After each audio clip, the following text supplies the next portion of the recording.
आशिकायूं पंजो होल्ड आए बीठल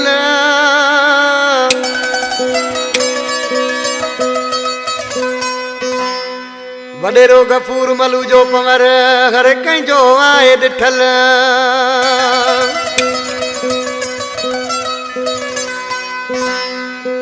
हर वक्त हर महल सुठो सुणो हूंदो साणवा ये जिदे खां फरमाशा हाजी जुल्फकार लुंड सुल्तान रोदरानी बख्शल बिरोही गुलाम कादर बिरोही इजादुल्ला पंवर वॾा गरीब गुलाम खोसा आश के थो असां जहिड़ो केरु थी वियो साइनात बोगादी असीं इश्क में वोट खयूं बिठाए पर थी छा थो थिए वो नाले वारा असीं आशिक आहियूं यार भलो रखंदा आहियूं नाले वारा असीं आशिक आहियूं यार भलो रखंदा आहियूं ॾिसी सुण सुरीलो माण्हू जोड़ तंदा हणंदा आहियूं नाले वारा असीं आशिक आहियूं यार भलो रखंदा आहियूं नाले वारा असीं आशिक आहियूं यार भलो रखंदा आहियूं ॾिसी सुण सुरीलो माण्हू जोड़ तंदा हणंदा आहियूं नाले वारा असीं आशिक आहियूं यार भलो रखंदा आहियूं नाले वारा असीं आशिक आहियूं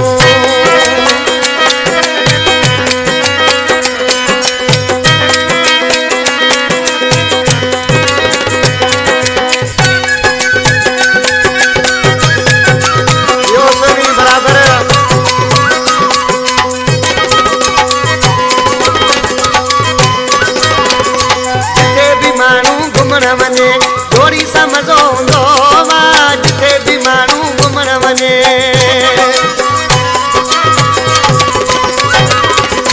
जिथे भी माण्हू घुमण वञे जोड़ी सा मज़ो हूंदो जिथे भी माण्हू घुमण वञे जोड़ी सा मज़ो हूंदो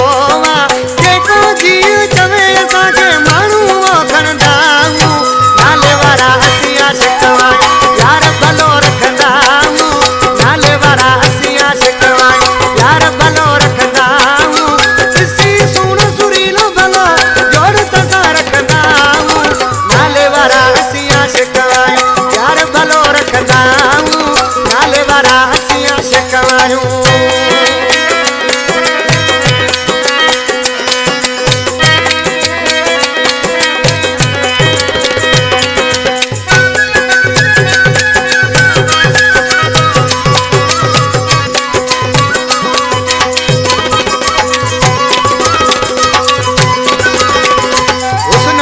जो कदर करण असां खूब ॼाणूं था हुस्न वारनि जो कदर करण वो हुस्न वारनि जो कदर करण असां खूब ॼाणूं था हुस्न वारनि जो कदर करण असां खूब ॼाणूं था जंहिंमें जानी ख़ुशि हुजे हर ॻाल्हि तंहिंजी मञंदा आहियूं नाले वारा असीं आशिक आहियूं यार भलो रखंदा आहियूं नाले वारा असीं आशिक आहियूं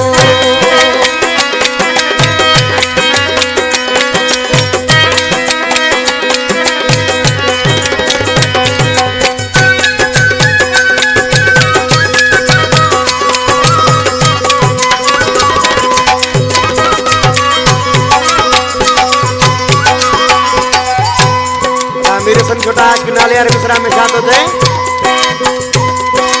आन शहर में तवे वडेर गफूर मलू जर काटा